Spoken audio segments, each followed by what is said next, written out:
Hello everyone, welcome to Study Panacea. आज की इस वीडियो में हम प्रमुख राजवंश व उनके संस्थापक के बारे में पढ़ने वाले हैं।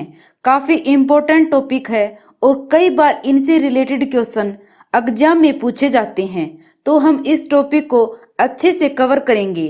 वीडियो को अंत तक पूरा जरूर देखना। चलिए वीडियो को शुरू करते हैं। सबसे पहले देखते हैं हर्यक वंश, और हर्यक वंश के संस्थापक हैं बिंबिसार। तो आपको ध्यान रखना है कि हर्यक वंश के संस्थापक बिंबिसार हैं और इस वंश को पितृ हत्यारा वंश भी कहा जाता है। तो अगर आपसे पूछा जाए कि किस वंश को पितृ हत्यारा वंश की संज्ञा दी गई है, तो हम कहेंगे हर्यक वंश को, और हर्यक वंश के संस्थापक बिंबिसार हैं। नेक्स्ट है शिशुनाग वंश, और शिशुनाग वंश के संस्थापक शिशुनाग को माना जाता है। और अगर आपसे पूछा जाए कि शिशुनाग वंश किस वंश का अंत करके आया है, तो हम कहेंगे हर्यक वंश। नेक्स्ट है नंद वंश, और नंद वंश के संस्थापक हैं महापद्मानंद, और महापद्मानंद ने कलिंग को जीता था, जो कि उड़ीसा राज्य में है, और इसकी जानकारी हमें हाथी गुफा अभिलेख देता है।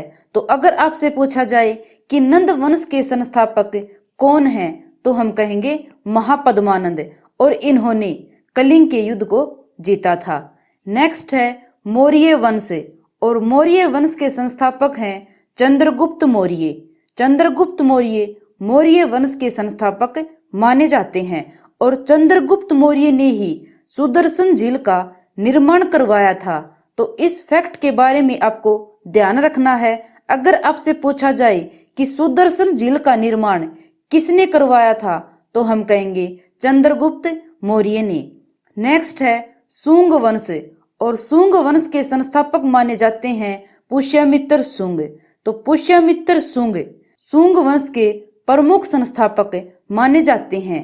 पुष्यमित्र शुंग के दरबार में एक महान कवि रहता था जिसका नाम है पतंजलि। तो अगर आपसे पूछा जाए कि पतंजलि किसके दरबार में रहता था, तो हम कहेंगे पुष्यमित्र शुंग।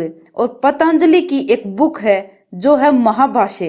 तो आपसे यह भी पूछा जा सकता है कि पतंजलि की प्रमुख पुस्तक कौन सी है, तो हम कहेंगे महाभाष्य। नेक्स्ट है कण्व वंश, और कण्व वंश के संस्थापक वासुदेव को माना जाता है। तो आपको ध्यान रखना है कि वासुदेव कण्व वंश के प्रमुख संस्थापक हैं। नेक्स्ट देखते हैं सातवाहन वंश, और सातवाहन वंश के संस्थापक सिमुक को माना जाता है, और सातवाहन वंश के समय ही अजंता, एलोरा और अमरावती स्तूप का निर्माण करवाया गया था। तो आपको ध्यान रखना है, अगर आपसे पूछा जाए कि अजंता, एलोरा और अमरावती स्तूप का निर्माण किस वंश के समय हुआ, तो हम कहेंगे सातवाहन वंश। और अजंता की गुफाओं में बौद्ध धर्म का वर्णन मिलता है, और एलोरा की गुफाओं में जैन धर्म का। काफी इंपॉर्टेंट फैक्ट है, कई बार एग्जाम में पूछा जा चुका है कि अजंता की गुफाओं में किस धर्म का वर्णन मिलता है, तो हम कहेंगे बौद्ध धर्म का। और अगर पूछा जाए कि एलोरा की गुफाओं में किस धर्म का वर्णन मिलता है, तो हम कहेंगे जैन धर्म का। नेक्स्ट है कुषाण वंश, और कुषाण वंश के संस्थापक हैं कुजुल कडफिसेस। तो आपको ध्यान रखना है, कुजुल कडफिसेस कुषाण वंश के संस्थापक माने जाते हैं। नेक्स्ट है गुप्त वंश, और गुप्त वंश के संस्थापक हैं श्रीगुप्त, और गुप्त वंश को भारतीय इतिहास का स्वर्ण काल भी कहा जाता है। तो अगर आपसे पूछा जाए कि किस वंश को भारतीय इतिहास के स्वर्ण काल के रूप में जाना जाता है, तो हम कहेंगे गुप्त वंश, और गुप्त वंश के संस्थापक हैं श्रीगुप्त। नेक्स्ट है वर्धन वंश, और वर्धन वंश के संस्थापक हैं पुष्यभूति। वर्धन वंश को पुष्यभूति वंश के नाम से भी जाना जाता है, और इस वंश के बारे में जानकारी बाणभट्ट की पुस्तक हर्षचरित्र हमें देती है। तो आपको ध्यान रखना है, वर्धन वंश जिसे पुष्यभूति वंश भी कहा जाता है, इसकी संस्थापना पुष्यभूति ने की थी। और इस वंश के बारे में पूर्ण जानकारी हमें बाण भट्ट की पुस्तक हरिश्चरित्र देती है। नेक्स्ट है चोल वंश, और चोल वंश के संस्थापक माने जाते हैं विजयालय। तो विजयालय चोल वंश के प्रमुख संस्थापक माने जाते हैं। नेक्स्ट देखते हैं पल्लव वंश, और पल्लव वंश के संस्थापक हैं सिंह विष्णु।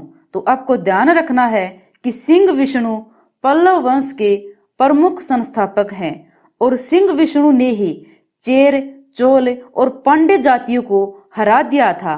तो अगर आपसे पूछा जाए कि किस शासक ने चेर, चोल और पांड्य जातियों को हरा दिया था, तो हम कहेंगे सिंह विष्णु, और सिंह विष्णु जी पल्लव वंश के संस्थापक थे।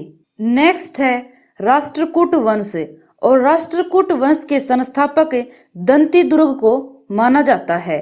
तो आपको ध्यान रखना है कि दंती दुर्ग राष्ट्रकूट वंश के संस्थापक हैं। नेक्स्ट देखते हैं पाल वंश, और पाल वंश के संस्थापक हैं गोपाल। तो आपको ध्यान रखना है गोपाल पाल वंश के संस्थापक हैं। नेक्स्ट है सेन वंश, और सेन वंश के संस्थापक हैं सामंत सेन। तो सामंत सेन जी सेन वंश के संस्थापक हैं। नेक्स्ट देखते हैं गुज्जर प्रतिहार वंश, और गुज्जर प्रतिहार वंश के संस्थापक नागभट्ट प्रथम हैं, और नागभट्ट प्रथम ने भारत को अरब आक्रमण से बचाया था। तो आपको ध्यान रखना है, अगर आपसे पूछा जाए कि किस शासक ने भारत को अरब आक्रमण से बचाया था, तो हम कहेंगे नागभट्ट प्रथम ने, जो कि गुज्जर प्रतिहार वंश के संस्थापक हैं। और कहा जाता है कि राजस्थान तथा गुजरात में गुज्जर जाति ज्यादा रहती थी, और इसी कारण इसका नाम गुज्जर प्रतिहार वंश पड़ा। तो आपसे यह भी पूछा जा सकता है कि इस गुज्जर प्रतिहार वंश का नाम कैसे पड़ा, तो हम कहेंगे तो राजस्थान और गुजरात में गुज्जर जाति की अधिकता के कारण वंश का नाम पड़ा। नेक्स्ट देखते हैं गढ़वाल वंश, और गढ़वाल वंश के संस्थापक हैं चंद्रदेव।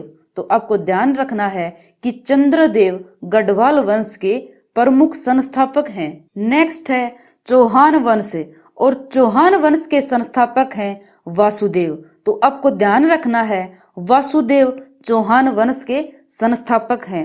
और अगर आपसे पूछा जाए कि चौहान वंश का प्रमुख राजा कौन था, तो हम कहेंगे पृथ्वीराज चौहान, और पृथ्वीराज चौहान ने मोहम्मद गोरी के साथ तराइन का युद्ध लड़ा था। नेक्स्ट है सोलंकी वंश, और सोलंकी वंश के संस्थापक मूलराज को माना जाता है। नेक्स्ट है गुलाम वंश, और गुलाम वंश के संस्थापक हैं कुतुबुद्दीन ऐबक। तो कुतुबुद्दीन ऐबक को गुलाम वंश के संस्थापक के रूप में जाना जाता है। कुतुबुद्दीन ऐबक को लाख बख्श भी कहा जाता है, क्योंकि यह लाखों रुपए का दान कर देता था। तो अगर आपसे पूछा जाए कि किसे लाख बख्श की उपाधि दी गई है, तो हम कहेंगे कुतुबुद्दीन ऐबक को। और कुतुबुद्दीन ऐबक ने ही 1208 में कुतुब मीनार का निर्माण करवाया था। नेक्स्ट है खिलजी वंश, और खिलजी वंश के संस्थापक हैं जलालुद्दीन खिलजी। तो आपको ध्यान रखना है जलालुद्दीन खिलजी खिलजी वंश के संस्थापक हैं, और खिलजी वंश दिल्ली सल्तनत का पहला स्वतंत्र वंश था। तो आपसे यह भी पूछा जा सकता है कि दिल्ली सल्तनत का पहला स्वतंत्र वंश कौन सा था, तो हम कहेंगे खिलजी वंश। नेक्स्ट है तुगलक वंश, और तुगलक वंश के संस्थापक हैं गयासुद्दीन तुगलक। गयासुद्दीन तुगलक पहला राजा था जिसने कृषि की उपज बढ़ाने की ओर ध्यान दिया था। तो आपसे यह भी पूछा जा सकता है कि ऐसा पहला राजा कौन सा था जिसने कृषि की उपज बढ़ाने की ओर सबसे ज्यादा ध्यान दिया, तो हम कहेंगे गयासुद्दीन तुगलक, जो कि तुगलक वंश का संस्थापक था। नेक्स्ट है सैयद वंश, और सैयद वंश के संस्थापक हैं खिज्जर खां। खिज्जर खां तैमूर लंग का सेनापति था। तो आपसे पूछा जाए कि तैमूर लंग के सेनापति कौन थे, तो हम कहेंगे खिज्जर खां, जो कि सैयद वंश के संस्थापक थे। और खिज्जर खां भारत से कर इकट्ठा करके तैमूर के बेटे शाहरुख को बेचता था। तो आपसे यह भी पूछा जा सकता है कि कौन सा शासक भारत से कर इकट्ठा करके तैमूर के बेटे शाहरुख को बेचता था, तो हम कहेंगे खिज्र खां।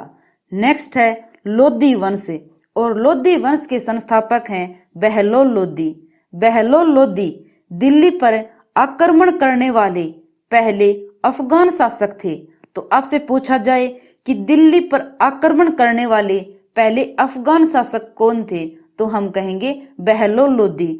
और बहलोल लोधी जमीन पर बैठता था। तो आपसे यह भी पूछा जा सकता है कौन सा शासक जमीन पर बैठता था, तब भी हम कहेंगे बहलोल लोधी, जो कि लोधी वंश के संस्थापक थे। नेक्स्ट है मुगल वंश, और मुगल वंश के संस्थापक हैं बाबर। बाबर का अर्थ है बाघ, और बाबर ने 4 प्रसिद्ध लड़ाइयां लड़ी थी। 1526 में पानीपत का युद्ध, 1527 में खानवा का युद्ध, और 1528 में चंदेरी का युद्ध तथा 1529 में घाघरा का युद्ध। और इन चारों प्रसिद्ध युद्धों में बाबर ने जीत हासिल की थी। नेक्स्ट है भोसले वंश, और भोसले वंश के संस्थापक हैं शिवाजी। तो अगर आपसे पूछा जाए कि शिवाजी किस वंश के संस्थापक हैं, तो हम कहेंगे भोसले वंश के। और शिवाजी का जन्म पूना के शिवनेर किले में हुआ था, और इन्होंने रायगढ़ को अपनी राजधानी बनाया था।